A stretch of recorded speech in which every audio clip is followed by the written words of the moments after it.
រុកអារាំងអ្នកតាម្ចាស់ព្រៃសូមធ្វើសាក្សីក្តីស្នេហ៍ខ្ញុំផ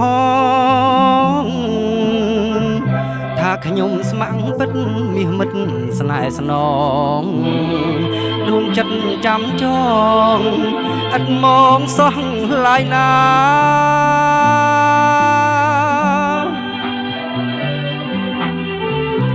កុលាបមាសបងអូនមានគុណ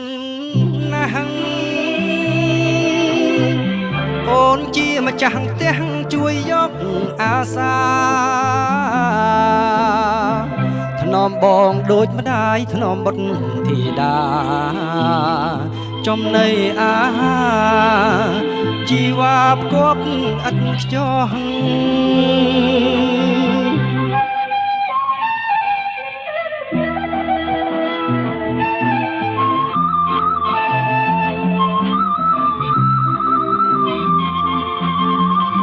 បើទេវតាជួយឲ្យភ្នែកបងភ្លឺ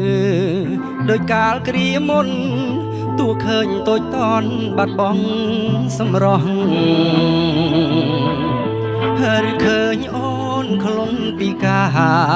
ដាច់ដៃជើងអស់ក៏បងនៅស្មោះលូលោករលាយស្រណោះអូនណាស់អាណិតអូនណាស់បងសូមប្រកាសពាក្យពិតមានន័យបើក្បត់សូមឲ្យអ្នកតាម្ចាស់ព្រៃចាក់កាប់ប្រឡ័យជីវិតបងចោ